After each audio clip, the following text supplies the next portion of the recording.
What's up YouTube? Have you wondered how to use levels and curves to adjust your photos in Photomator? Well, that's what we're here to talk about today. Welcome back, my name is Ben. I'm a media design educator, and today we're talking all about levels and curves inside of the app Photomator. Now, Photomator is available for Mac and iPad, and Apple purchased them not too long ago. They actually purchased the company that makes both Pixelmator and Photomator. Now, a couple things to note about this is they do offer subscription pricing now, and that can be a little bit expensive, but not as expensive as Adobe, but they also offer a single purchase license, and so that's a great way to go if you're planning on using this a lot. Today we're talking about levels and curves, which are really powerful ways to adjust the lighting and color inside of your photos. Now, this screencast that I'm going to do for you actually comes from my full course, Intro to Photomator on landscape photography. And you can take that course by going down in the description below and finding the links for it. You can take it either on Skillshare or on Gumroad. If you take it on Gumroad, make sure that you use the code YT15 to get it for just $15. Okay, let's dive in and learn how to use levels and curves. We're on our image here. We can't do any edits until we open up this menu to do the adjust colors here. And what we are looking for now is going to be our levels and our curves. So we're going to look at each of these. They each do similar things. And if you've worked in a program like Photoshop or Lightroom or anything like that, you may be familiar with these. So levels first. Levels is a little bit less powerful, but some people find it to be a little bit more intuitive. The first thing to note about these is that you have these little square icons here, and that tells you which channel you are affecting. So you have your regular one that it's on that looks kind of like a rainbow, and that's all of your channels. Then you have one that just affects your whites, blacks, and grays, and then you've got one that's going to affect just your red color spectrum, your green color spectrum, and just your blue color spectrum. So if you've never kind of dealt with this before, those are the main colors. RGB stands for red, green, and blue, and those are the colors of pixels. And as you adjust them, you change between them and their opposites. So you'll see this more when we actually start editing, but red works with cyan, green works with magenta, and blue works with yellow. All right, so these little drops here in the levels show me what I'm going to affect. So if I wanted to impact my midtones, I would go for the very middle one, and I can drag that to the right or to the left. And you can see as I drag it towards the left, it starts to push more things to be brighter. And as I drag it to the right, it starts to push more to be darker. That's because as I drag, it's moving the drops on either side.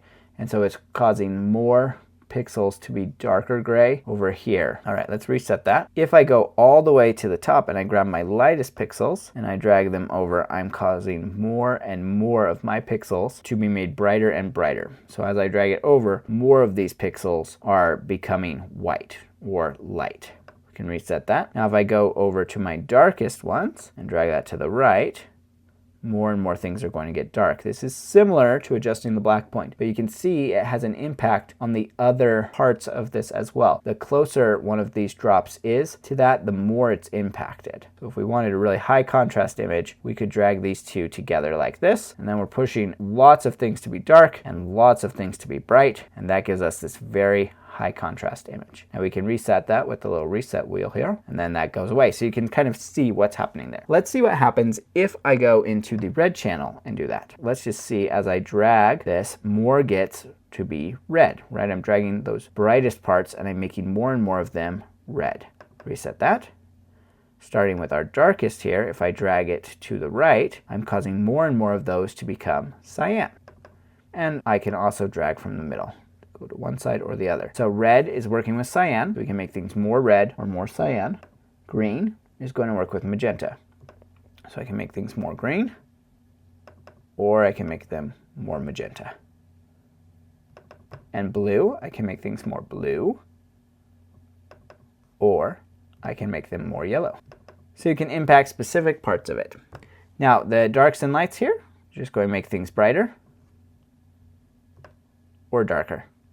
So that's levels, and levels I don't use quite as much as I use curves. So curves have a little bit more control than levels, and they are also considered one of the most foundational parts of photography. So let's see what we can do here. The curves can feel intimidating at first, and if you feel intimidated by them, don't worry, you don't have to use them. You can just scroll back up to the top and use these basic sliders, and you can do most everything that you need to. But if you come back to curves from time to time, you will eventually, through practice, start to learn how they work, and that can be really helpful to you. So we have the same channels here in curves as we had for levels, but instead of having a straight line from left to right, we have a diagonal line going from left to right, and a histogram underneath that. So kind of showing us where everything is, and you can see things are kind of centered in the darker parts. So the furthest left and down, those are the darkest parts of our image. And we can drag those up to make them brighter. So you can see everything becomes brighter as I drag this up until it completely washes out. If I want to make the dark parts darker,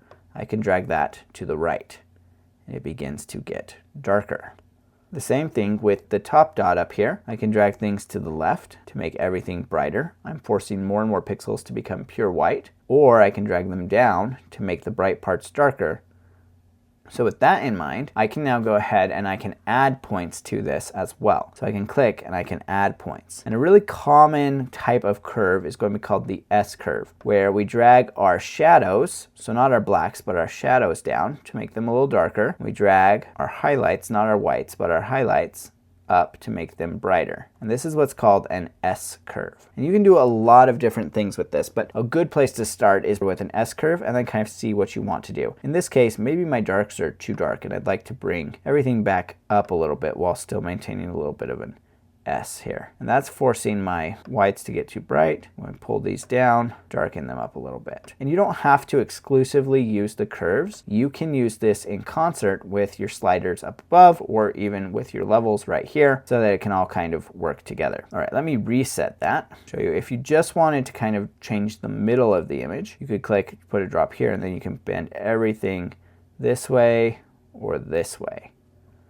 Double click and then you get the option to remove. Then you go back to a linear line here. We're going to have a similar experience to what we had with levels when we go into our channels. So with red here, I can take my reds and I can force them to become more red, or I can force them to become more cyan in the darker parts of the image or also in the lighter parts of the image. So you can impact things that way. And it can also be really helpful to do an S curve for these colors as well. That can be a good place to start to try and get your color balance right. Do that. The same thing with the greens. You can impact, you can go really green, you can go really magenta, depending on what you want. An S curve is kind of a good place to start. Kind of see what you get. Now along the way, it can be really helpful to kind of get your before and after. So that is done by going up to the top left and getting your before and after slider, which is the line with an arrow on either side of it. So this is our after and this is our before. That can give you a good sense. Oh, when I look at this, it's way more green. When I look at this, it's way more magenta. Let's turn that off and let's see our blues here. So once again, we'll just add an S curve to our blues. This creates a nice pretty high contrast image. You can see it's getting more and more yellow as I go down there. I don't really want to be too yellow there.